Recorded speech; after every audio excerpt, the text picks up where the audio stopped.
16장 6절입니다. 16장 6절 성령이 아시아에서 말씀을 전하지 못하게 하시거늘 부르기아와 갈라디아 땅으로 다녀가 무시아 앞에 이르러 비두니아로 가고자 했으되 예수의 영이 허락지 아니하는지라. 무시아를 지나 드로아로 내려갔는데 밤에 환상이 바울에게 보이니 마게도냐 사람 하나가 서서 그에게 청하여 가로되 마게도냐로 건너와서 우리를 도우라 하거늘 바울이 이 환상을 본 후에 우리가 곧 마게도냐로 떠나가기를 힘쓰니 이는 하나님의 저 사람에게 복음을 전하라고 우리를 부르신 줄을 인정함이라. 아멘. 우리가 당연시 여기는 것들이 있습니다. 예배는 하나님이 당연히 기뻐하신다. 기도도 하나님이 당연히 기뻐하신다. 전도도 우리가 하나님께서 당연히 기뻐하신다. 이런 확신을 가지고 있어요.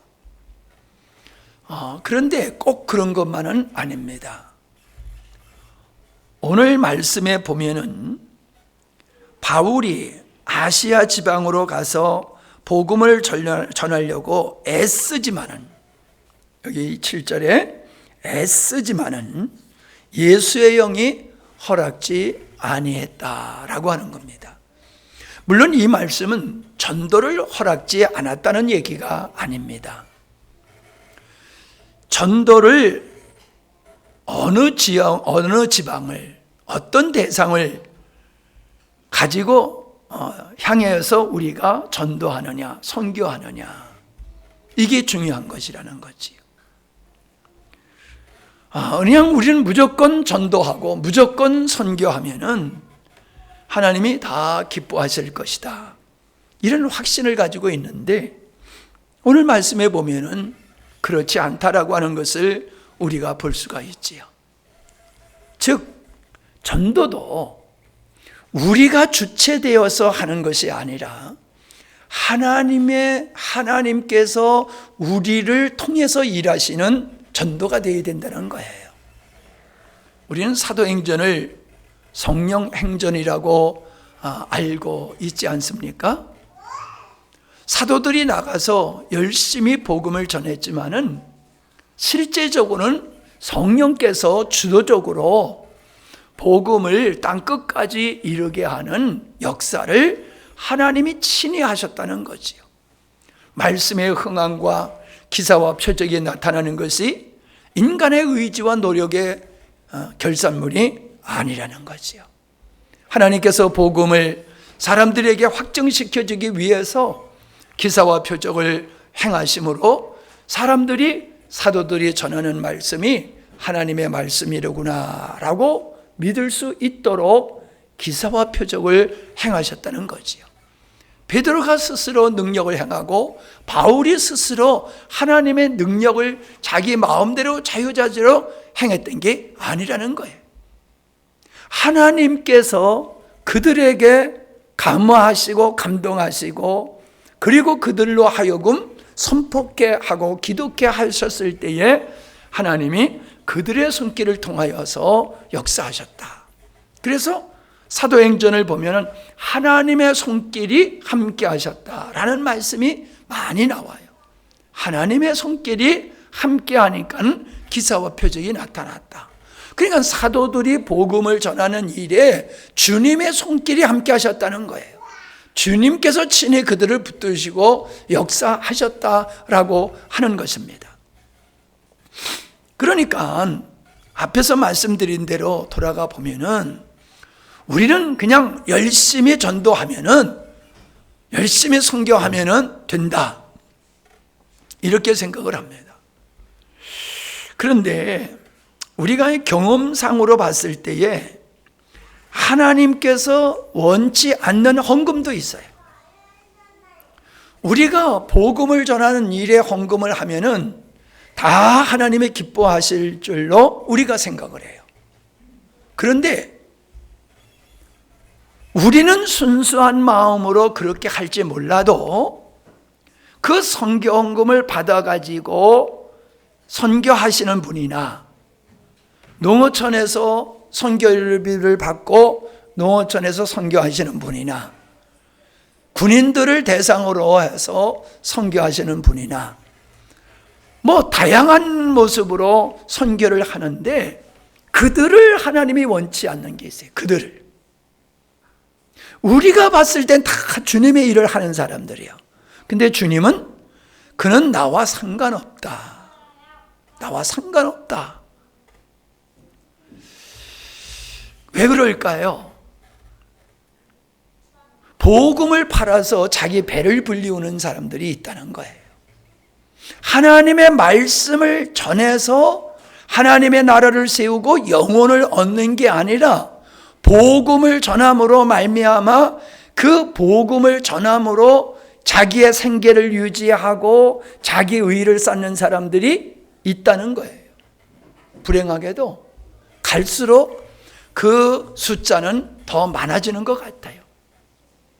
우리가 이런 경로 저런 경로를 통해서 이런 소식 저런 소식을 들을 때에 목회자나 선교사나 성도들이나 하나님이 목적이 아닌 내가 목적이 되어지고 하나님의 일로 말미암아 자기의 이익을 챙기는 이런 사람들이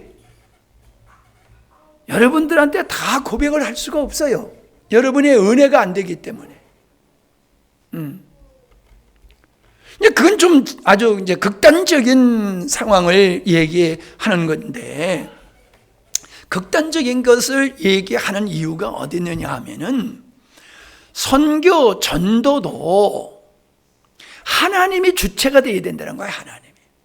하나님이 계획하심이 우리를 통해서 이루어져야 된다는 거예요. 자, 보세요. 결국 하나님은 아시아 쪽으로 복음이 나가는 걸 원치 아니하고 마게도냐를 통해서 복음이 서진하기를 원하셨다는 거예요. 그래서 지중해 우쪽, 지중해에서 오른쪽 위쪽이 마게도냐 진역인데 거기서부터 복음이 서진을 해서 그 유럽을 복음화시키고 그리고 영국으로 넘어가고 그 복음이 또 청교도들에 의해 가지고 미국으로 넘어가고 그 미국에서 카나다나 미국이나 호주나 영국의 선교사들이 아시아에 와서 복음을 전했는데 아시아에서 복음이 꽃피운 나라가 대한민국밖에 없어요. 여러분 이 동남아시아를 보세요. 동북아나 동남아시아를 보면은 어떻게 보면 유일하게 교회가 부흥된 나라는 대한민국이에요. 중국이 우리보다 훨씬 앞서서 복음이 들어갔고 일본도 우리에 앞서서 복음이 들어갔고 인도를 통해 가지고 이 영국의 선교사들이 해안을 따라서 이렇게 복음을 전했거든요. 그분들의 복음이 더 빨리 들어온 거예요. 그분들을 통해서 이 호주와 이 카나다와 미국의 선교사들은 뒤에 온 거예요. 뒤에 온 거예요. 그러니까 이 인도 쪽으로 해안을 따라서 복음이 온 그곳에는 그렇게 꽃 피우지질 않았어요. 다시 말하면 여기 사도 바울이 아시아 쪽으로 복음을 전해가지고 그것이 인도와 영국으로 중국으로 복음이 이렇게 동진하기를 원했는데 하나님은 서진을 선택하셨단 말이에요. 결과적으로 보니까 훗날에 훗날에 전도 영국의 선교사들이 동진의 복음을 전했지만 꽃 피우지를 않았단 말이에요. 꽃 피우지질 못했어요. 근데 하나님의 뜻대로 이제 이 마게도냐에서 복음을 전한 이 역사는 부흥의 부흥을 통해 가지고 영국의 부흥이 세계에 미치는데 결국은 영국의 부흥이 미국 교회를 만들었고 미국 교회가 한국 교회를 만들었다. 여러분 한국의 선교사가 2만 3천 명 정도가 해외에 나가서 선교를 하고 있다라고 그래요. 물론 뭐 그 가족까지 다 쳐서겠지요. 그러니까 우리가 뭘 여기서 우리가 잘 생각해야 되냐 하면은 주님의 일이니까는 그냥 무턱대고 달려들어서는 안 된다는 거예요. 주님의 계획이 있다는 거예요. 주님의 뜻이 있다는 거예요. 거기에 맞춰서 해야 된다는 거지요. 여러분, 복음에 들어가는 곳마다 개화가 일어났잖아요. 그리고 복음에 들어간 나라들이 다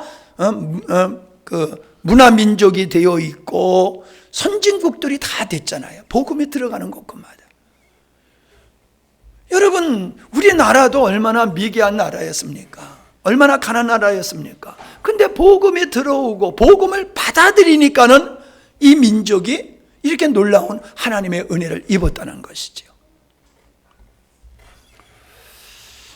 그래서 하나님은 복음을 전하는 일도 하나님께서 원하시는 곳에 하나님이 원하는 대상을 향해서 복음을 전해야지 그냥 우리가 자의적으로 해서는 안 된다. 큰 틀에서 얘기하는 거예요. 큰 틀에서. 그러니까 우리가 그걸 깊이 생각을 해야 돼요. 깊이 생각을 해야 된다는 거예요. 그 다음에 우리가 예배는 하나님께서 다 기뻐하신다. 예배는 아주 신성한 것이다. 이렇게 우리가 확신을 가지고 있어요. 근데 바른 예배는 그거예요. 바른 예배는 신성한 예배가 돼요. 신성한 거예요. 그런데 하나님이 받지 않는 예배도 있다는 거예요. 대표적인 게 가인의 예배를 하나님이 받지 않으셨지요. 이사야 시대의 사람들이 그렇게 수많은 절기와 제사와 제물을 드렸지만 하나님은 마당만 밟을 뿐이다. 내 마당만 밟을 뿐이다 라고 하시면서 그들의 제사를 인정하지 않았어요. 그들의 예배를 주님은 인정하지 않으셨어요.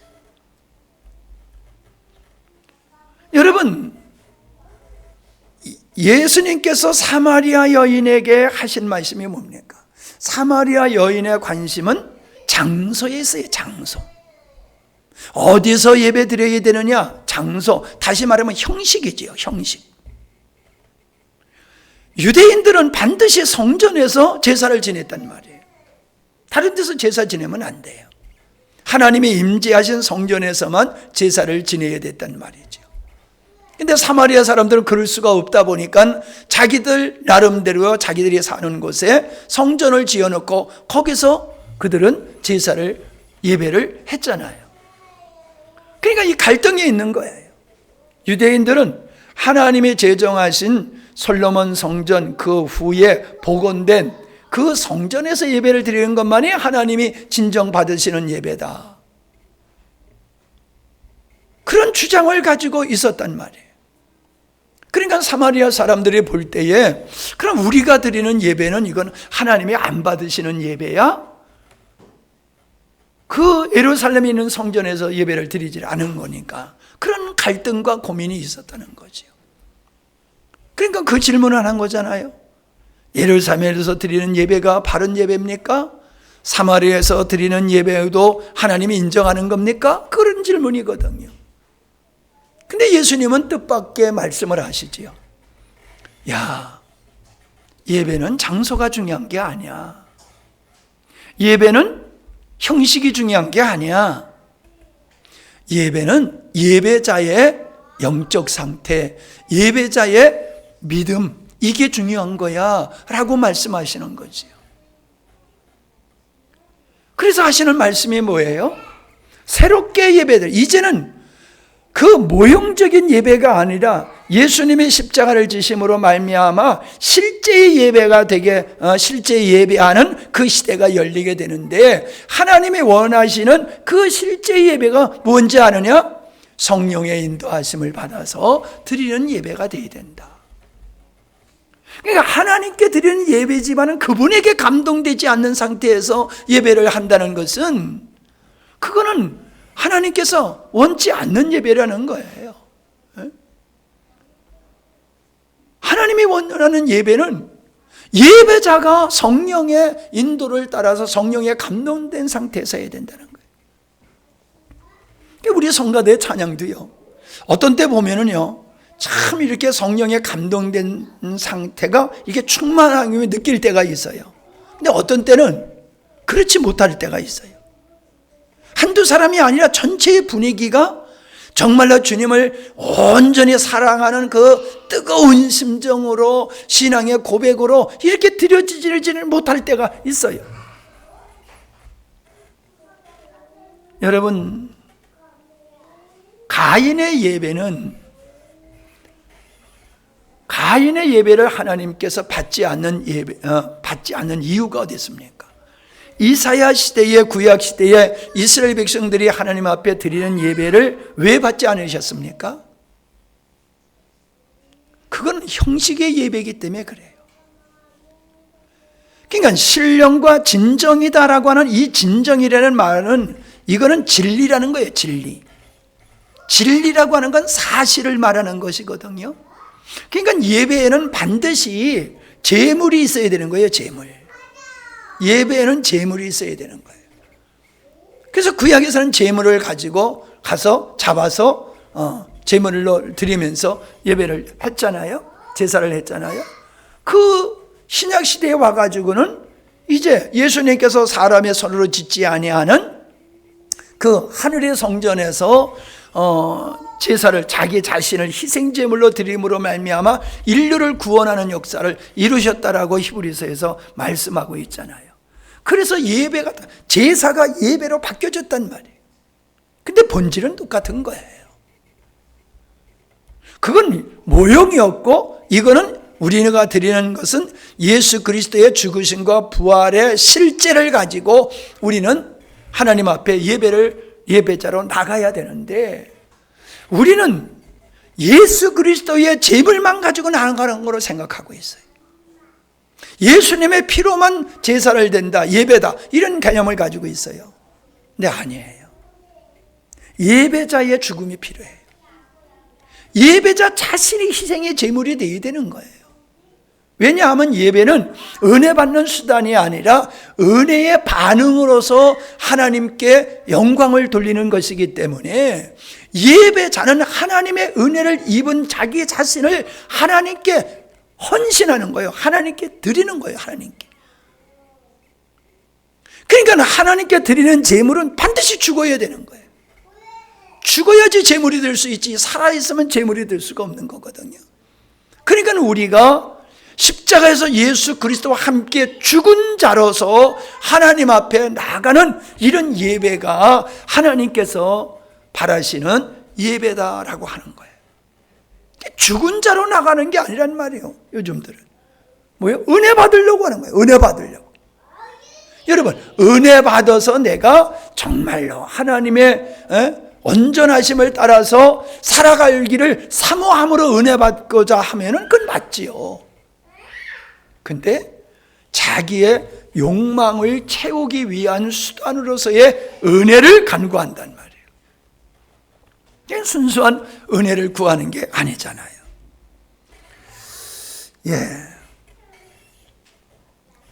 사도행전 7장 48절에 보면은 예수님은 사람의 손으로 지은 곳에 계시지 아니한다 그러셨어요. 사람의 손으로 지은 이 예배당 안에 주님이 거하시는 게 아니란 말이에요.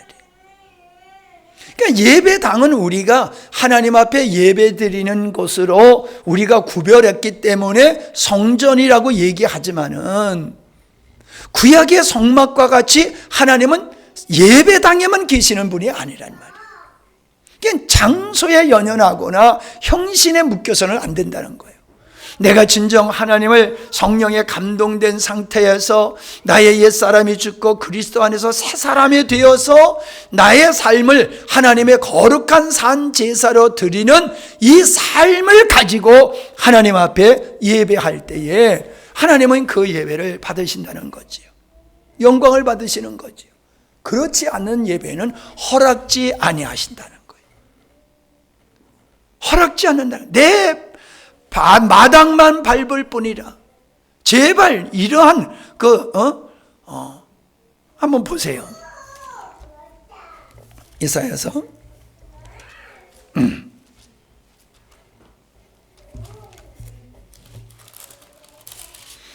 1장을 보면은 11절에 보면은 무수한 재물, 수양의 번제와 살진 짐승의 기름에 배불렀고 나는 수송아지나 어린 양의 수염소의 피를 기뻐하지 아니한다. 그들이 드리는 그 수많은 제물에 그들이 마음이, 그들의 믿음에 담겨지지 아니한 그런 제물은 받지 않는다는 거예요. 그러니까 구약의 제사를 드릴 때는 제물 위에 손을 얹고 안수하여 기도하는 거예요. 내가 죽어야 되는데 내 대신 이 양에게 내 죄를 전가함으로 양이 내 대신 죽는 거예요. 그러니까 양이 죽을 때 나가 죽는 거예요. 양만 죽는 게 아니에요. 양과 더불어 예배하는 자가 함께 죽는 거란 말이에요. 함께 죽는 거예요. 그런데 자기가 죄인임을 인식하지 아니하고 자기의 죄를 자복하지 아니하고 그냥 형식으로만 양을 잡아가지고, 그러다 보니까 병든 거, 쓸모없는 거, 그런 걸 드렸잖아요. 흠없는 걸 드리라고 그랬는데 싸구려 돈 안 되는 걸 제물로 바쳐서 잡아서 드렸잖아요. 그건 그들의 마음에 담겨지지 않은 예배예요. 형식으로는 예배인데 내용을 보면 그들의 마음이, 그들의 믿음이 담겨지지 않은 이런 것을 나는 기뻐하지 아니한다. 12절에 보면은 내 마당만 밟으니라. 그리고 너희들이 나에게 드리는 제물들은 다 헛된 것이다. 너희들이 절기를 지키면서 절기를 지키는 것도 다 그건 헛된 분향이다 라고 하시는 거예요. 왜 그래요? 성애와 아울러 악을 행하는 것을 내가 견디지 못하겠노라.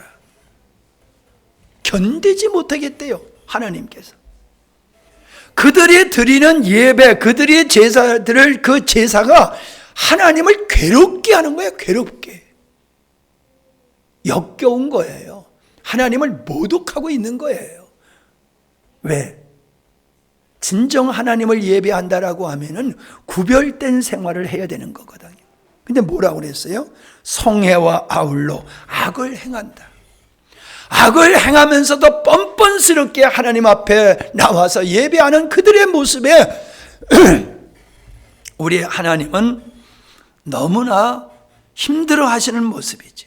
그래서 14절에는 뭐라고 그랬어요? 내 마음이 너의 월삭과 정한 절기를 싫어한다. 너희들이 드리는 예배를 나는 싫어한다. 나에게 무거운 짐만 될 뿐이니라. 무거운 짐만 될 뿐이니라. 여러분, 우리가 예배를 정말로 성령에 감동된 상태에서, 그리고 내가 제물이 되어서, 죽은 자로 제물이 되어서 하나님 앞에 오직 그분을 사랑하고 경외하는 그 온전한 마음으로 예배를 드리면요, 우리의 영혼이 풍성해져요. 근데 예배를 드리고도 전혀 내 마음속에 어떤 풍요로움이 오지 않고 감동도 오지 아니하고 그냥 여전히 건조한 상태의 영혼이라고 하면 그 사람은 하나님께 예배를, 헛된 예배를 드린 거예요. 하나님이 받으시는 예배를 내가 드렸다고 하면 내 영혼 속에 하나님의 기름 부으심이 있게 되어 있어요.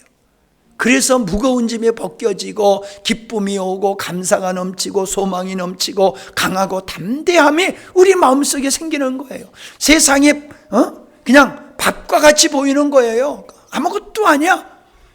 어렵고 힘든 세상 일이 두렵지를 않아. 왜요? 은혜를 입게 되면 그런 현상이 나타나는 거거든요. 근데 예배를 드려도 여전히 걱정, 여전히 근심, 그러면은 그 예배는 이 이사야 시대와 같이 무거운 짐과 하나님께서 견디기 어려운 그러한 예배를 드리기 때문이다. 하나님께 영광이 되는 예배가 아니고 짐이 되는 예배를 드리기 때문에 그렇다라고 하는 것을 우리가 알아야 돼요. 그러니까 내가 예배를 제대로 하고 있는지 못하고 있는지는 본인이 알 수 있는 거예요. 예배를 드린 내 마음속에 은혜가 넘치면은 그건 예배 제대로 드린 거예요. 근데 내 마음속에 예배를 드려도 그냥 믿는 사람으로 예배를 드린 거지 전혀 내 마음속에 어떤 감동이 없다, 기름 부으심이 없다라고 하면은 주님이 말씀하신 무거운 짐에 그러한 예배를 드린 것이다, 그렇게 우리는 볼 수가 있어요.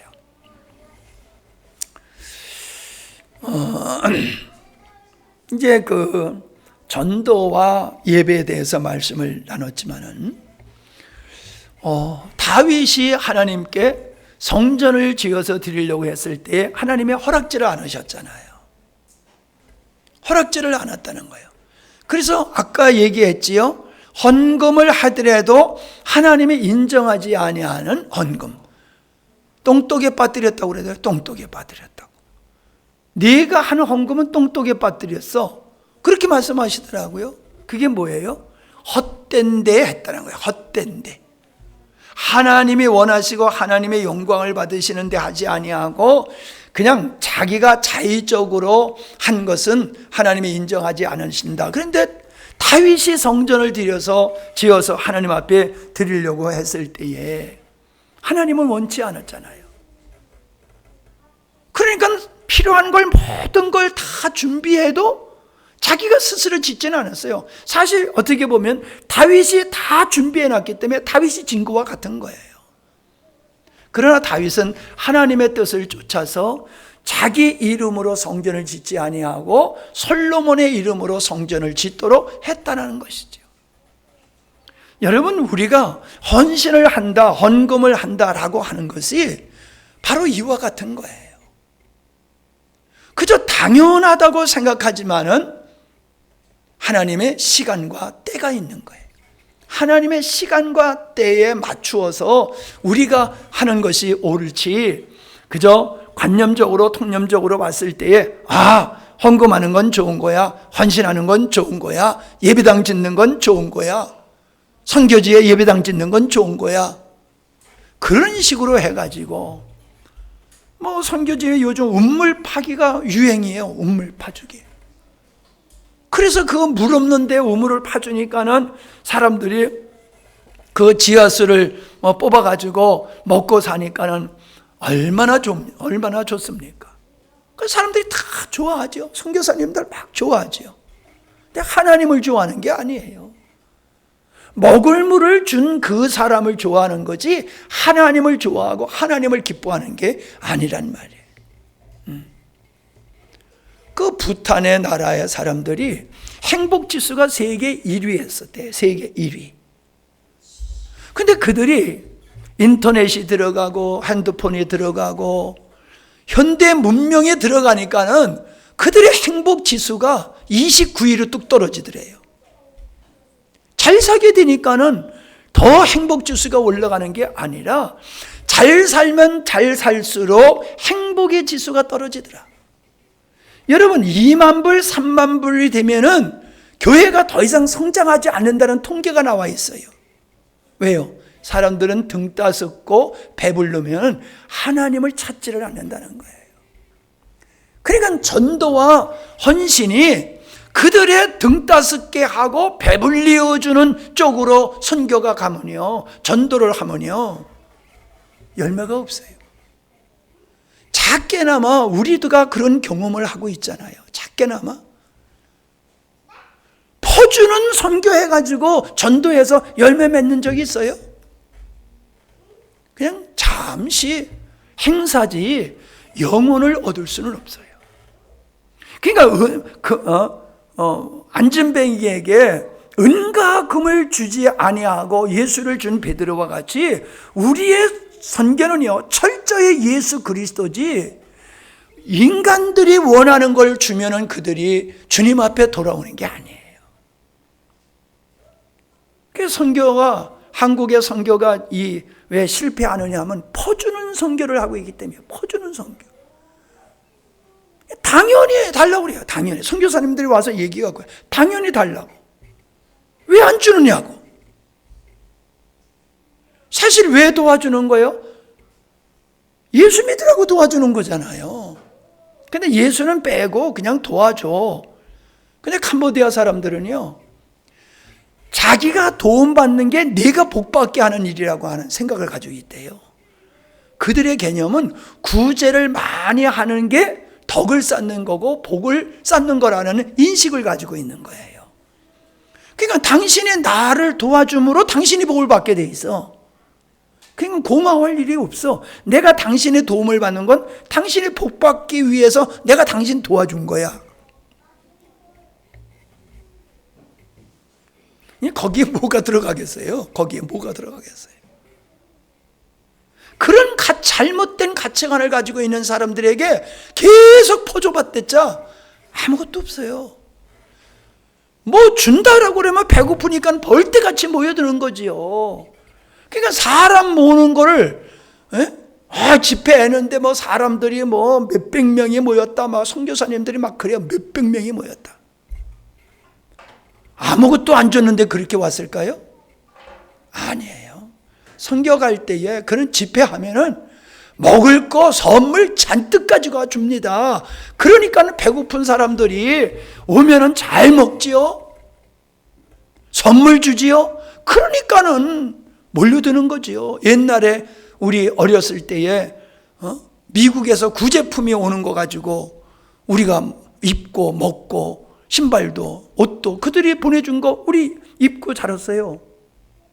그때 벌써 뾰족 구두가 있었어 그때. 그래서 우리가 그 구두를 보고 참, 야, 구두 신기하다. 무슨 신발이 이렇게 생긴 거냐고 우리가 신발을 가지고 그런 적이 있었거든요. 그거 먹은 사람들이 다 예수 믿었어요? 물자를 교회를 통해서 풀어주니까는 그거 받으려고 많은 사람들이 교회에 꾸역꾸역 나왔어요. 결국 그거 다 떨어지고 부자가 되니까는 다 하나님 멀리 하잖아요. 우리가 전도와 헌신이라고 하는 것이 무조건 하면 되는 게 아니에요.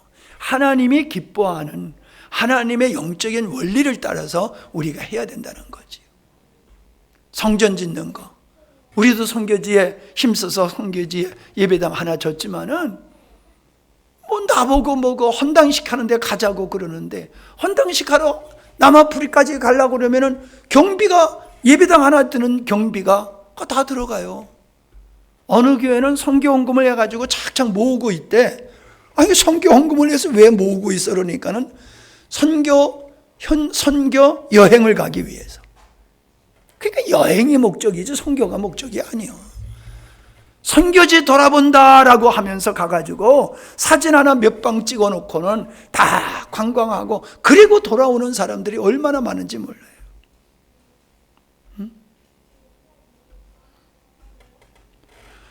하나님이 허락지 아니하는지라, 하나님이 받지 아니하시는지라.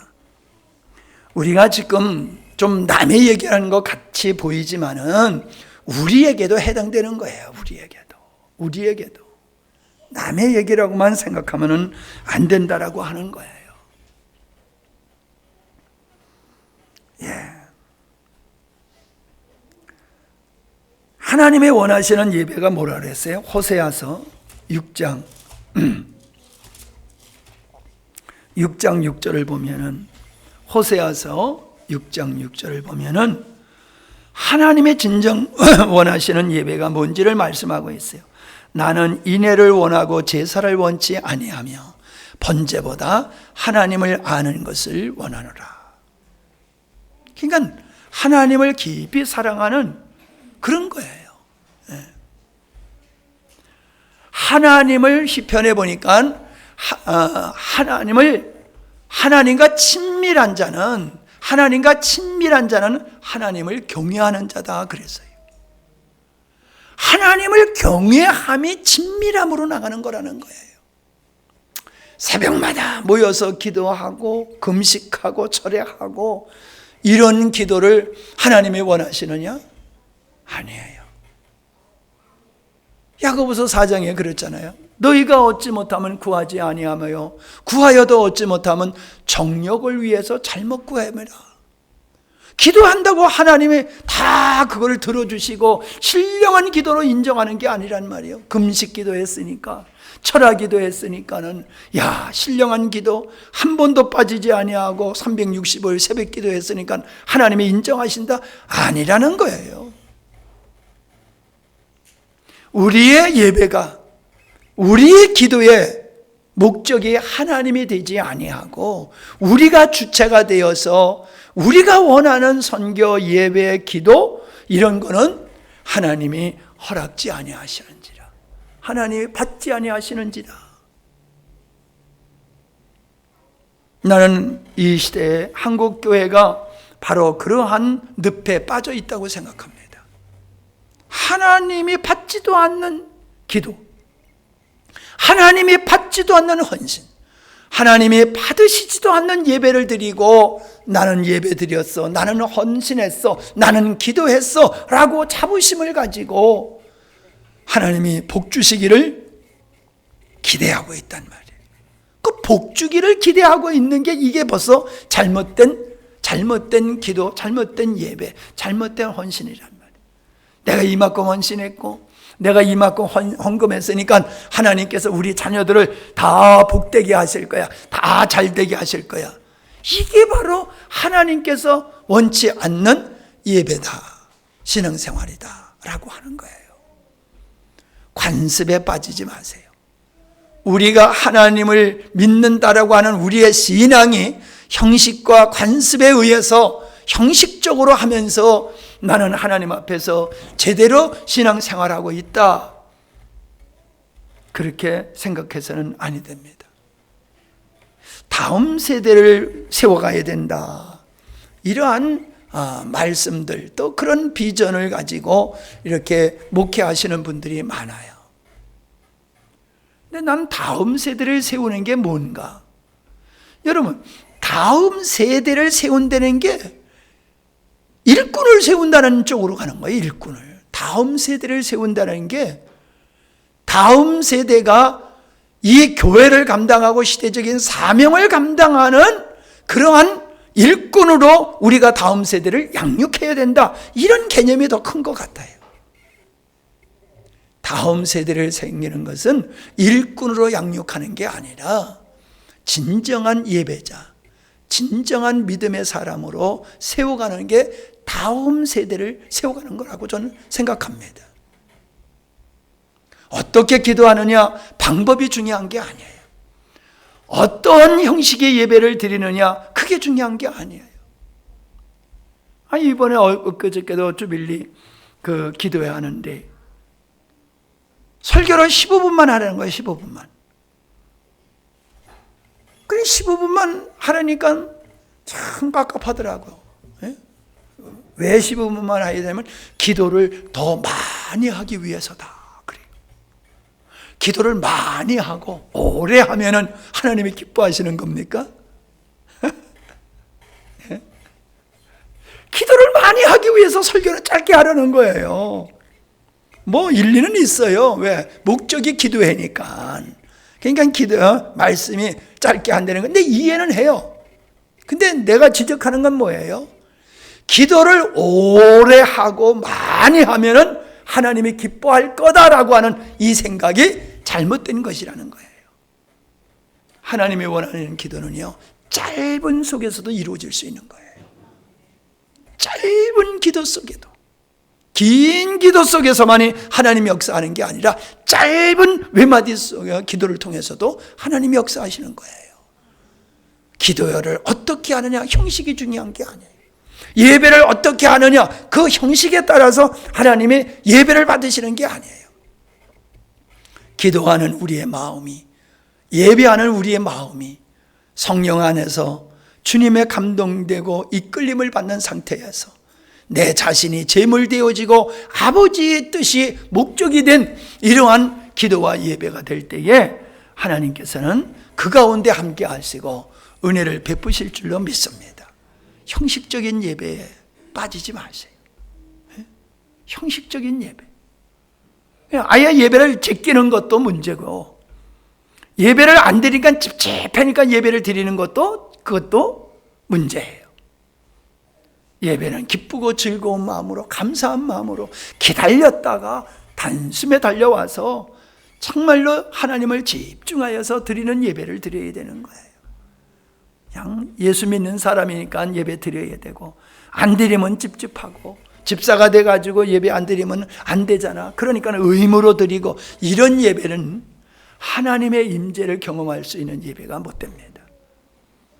여러분 각자가 참다운 예배자가 되고, 우리 각자가 하나님이 원하는 기도 생활을 할 때에 하나님은 우리를 통해서 놀라운 역사 이루실 줄로 믿습니다. 아멘.